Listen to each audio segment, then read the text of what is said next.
Donc, aujourd'hui, Carrapide.com reçoit Ibrahim Hassan du PIT. C'est votre émission, La Tribune Politique. Donc, nous allons le laisser se présenter. Monsieur, comment vous allez? Je vais très bien. Et vraiment, je me sens d'attaque. Depuis que notre coalition a été mise sur pied et qu'elle s'agrandit de jour en jour, ça me réconforte dans le fait que nous avons fait le bon choix. Benno Siggil Sénégal avait promis aux Sénégalais d'avoir un candidat de l'unité et de rassemblement. Et il l'a eu. Il l'a eu à la personne de Moussa Fagnas. Et depuis lors, les partis politiques et la société civile, les représentants de la société civile les plus significatifs sont avec nous. Vous avez dit tout à l'heure que vous vous sentez d'attaque. Ça veut dire quoi? Vous allez attaquer qui? Le système pourri de Wade qui ne permet plus aux Sénégalais de respirer, qui ne permet plus aux Sénégalais de dormir tranquille, qui ne permet plus aux Sénégalais de vaquer à leurs occupations quotidiennes pour le travail, pour le déplacement, pour aller se soigner et même pour aller étudier. Benno Siggil Sénégal, nous avons vu que Tanor ne fait plus partie de Benno Siggil Sénégal. Est-ce que cela ne signifie pas que Benno Siggil Sénégal est en train d'être affaibli? Mais écoutez, il faut bien reconnaître qu'en perdant un partenaire comme le PS, la capacité de mobilisation et de frappe de Benno Siggil Sénégal, ça n'est ressenti, c'est clair. Parce que le PS quand même, c'est pas un petit morceau. Perdre un pan entier de cette opposition, évidemment, ça nous affaiblit. Mais par contre, sur le plan politique, moral et éthique, ça nous a raffermis. Pourquoi? Parce que les gens qui sont avec Niass, ils n'ont aucun contentieux avec le peuple sénégalais. Même Wade ne peut articuler aucune critique à notre égard. Par contre, le PS n'a pas fini de vider son contentieux avec le peuple sénégalais. Et le PS a été la cible de Wade, les 40 ans du PS. Donc, tant que le PS est avec nous, on était obligé d'essayer de la défendre. Et beaucoup de gens qui en veulent au PS pour ces 40 ans de règne ne le critiquent pas parce qu'il était avec nous. Mais dès qu'il est sorti, le PS est devenu la cible de tout le monde. Et nous ne sommes la cible de personne. Donc moralement et politiquement, nous sentons plus réconfortés. Mais il faut reconnaître que nous avons perdu à force de frappe. Plusieurs personnes continuent à s'interroger. Qu'est-ce qui s'est passé? Pourquoi il n'y a pas eu un terrain d'entente dans Benno Siggil Sénégal? Mais il faut le demander au PS.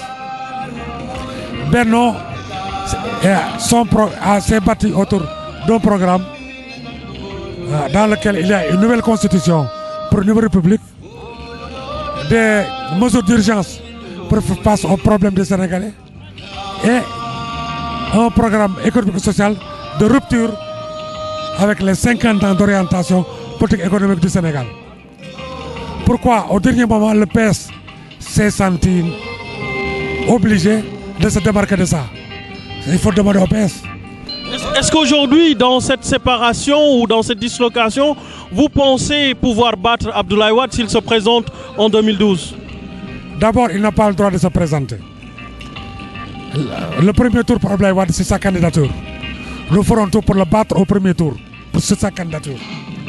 Si nous le battons sur sa candidature, pour aller aux élections, il faudra qu'on revoie le système électoral, duquel il faut sortir Ousmane Ngom, du ministre de l'Intérieur, Cheikh Tidiane Sy de la justice et Cheikh Tidiane Diakhaté du Conseil constitutionnel. Si on sort ces gens-là, les élections seront libres, démocratiques et transparentes et le peuple sénégalais choisira le meilleur. Nous avons assisté également à une émergence de leadership des gens qui ne sont pas des politiciens. Et quand je dis cela, je fais allusion à Youssou N'Dour qui a déclaré sa candidature récemment. Est-ce que cela ne veut pas dire que les hommes politiques ont failli à leur mission? Non. Cela veut dire tout simplement que les opérateurs économiques sénégalais, certains d'entre eux, sont parvenus à la maturité politique pour se dire il faut qu'on se prenne nous-mêmes en charge. Il ne faut plus qu'on accepte que de courir derrière les politiques. Nous sommes des entrepreneurs, nous sommes des hommes d'affaires, nous avons nos problèmes, nous les connaissons mieux que quiconque. Assumons-les. Pour le faire, il faut avoir du courage. Et Youssou Ndour a eu le courage pour ça. Nous avons vu également que la violence s'immisce de plus en plus dans ces échiquiers, dans ces élections présidentielles. Vous, aujourd'hui, Ibrahim Sène, leader du PIT, qu'est-ce que vous avez envie de dire aux jeunes ou à ces politiciens qui instrumentalisent la jeunesse sénégalaise? Il n'y a qu'un seul camp qui instrumentalise la jeunesse, c'est le camp du pouvoir. C'est eux qui ont des nervis, c'est eux qui ont des mercenaires, c'est eux qui provoquent. C'est eux. S'ils cessent de le faire, il n'y aura pas de violence.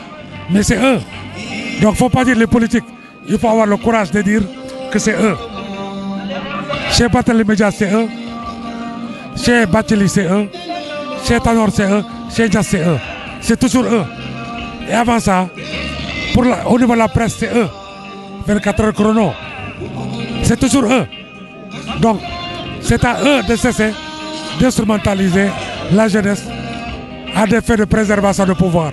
C'est eux les facteurs de trouble, mais pas nous. 3 congrès qui se tiennent le même jour, est-ce que cela veut dire que le Sénégal est réellement un pays démocratique?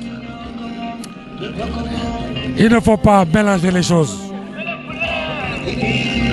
Il ne faut pas mélanger les choses. Avoir le droit de s'exprimer et l'assumer ne veut pas dire qu'on est dans un pays démocratique.